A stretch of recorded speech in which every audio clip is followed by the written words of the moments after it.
This segment of the news is brought to you by Finance of America. For all your mortgage needs, call Amy Childress or Shannon Keller at 702-760-607. Welcome back. Although suicide is the 10th leading cause of death in the United States, predicting just who is at an increased risk of suicide can be challenging. Is there a better way to determine an individual's risk for suicide?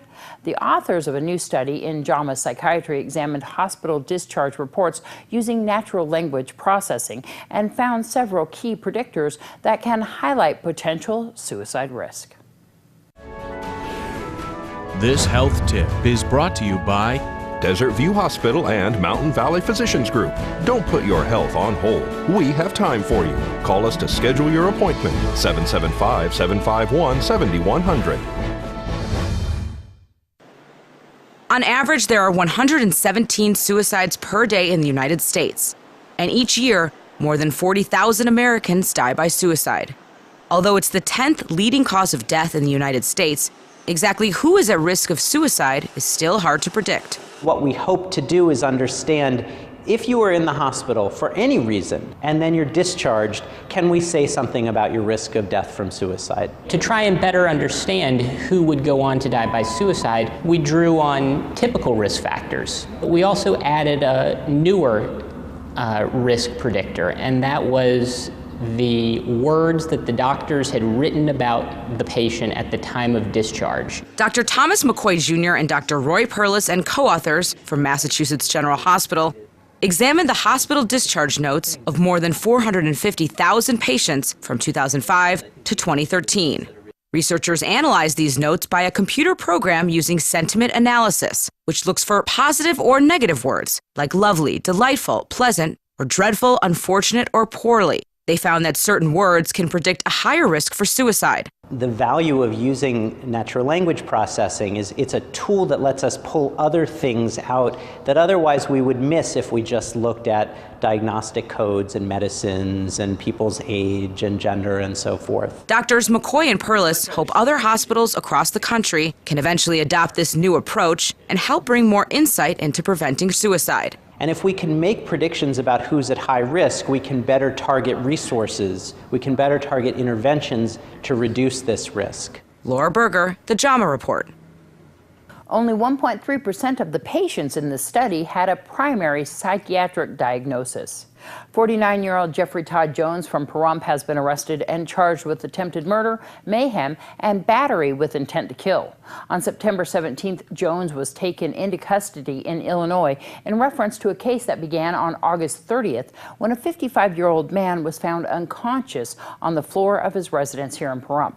It all happened when the Nye County Sheriff's dispatchers received a 911 call on August 30th regarding a male victim who was found in critical condition inside his home. Paramedics from Pahrump Valley Fire and Rescue Services responded, as well as deputies with the Nye County Sheriff's Office. Although his medical condition was uncertain at the time, the investigation revealed that the male was the victim of a severe physical altercation. The victim was flown by Mercy Air to a trauma center.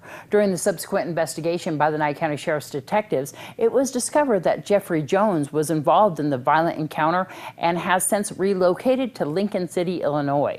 The Nye County Sheriff's Office sought and obtained valuable collaboration from the U.S. Marshals Tactical Operations Division, as well as the Lincoln County Police Department. September 17th, Jeffrey Jones was located and taken into custody by Lincoln City police officers. It is anticipated that Jeffrey Jones will be extradited back to Nye County within the next week. The victim remains under treatment in the hospital, and his name will not be released pending the investigation. Well, the Nye County Sheriff's Office deputies, Metro Bomb Squad, and paramedics have responded to the stage stop in Beatty for a report of a suspicious package. According to sources, a white briefcase was left near a gas pump near the hotel, which is located on Highway 95. We'll have more on this story as it continues on tomorrow night's broadcast. The man suspected in Saturday's bombings in New York and New Jersey has been captured after a frantic manhunt and shootout. Ahmed Khan Rahami was in surgery after a shootout Monday with police in Linden, New Jersey. He was shot and taken in a stretcher into an ambulance, his right shoulder bloodied and bandaged. Rahami is also thought to be connected to a pipe bomb found Sunday night in Elizabeth, New Jersey. Rahami was captured after the owner of a bar in Linden found him sleeping in the doorway of his bar Monday morning and called police. Well, here's Patti Diamond with Divas on a Dime. Hi everybody, I'm Patti from Divas on a Dime, where frugal meets fabulous. And my hair's a mess, and my kitchen's a mess, but I can always make dip in under a minute. Let's see how.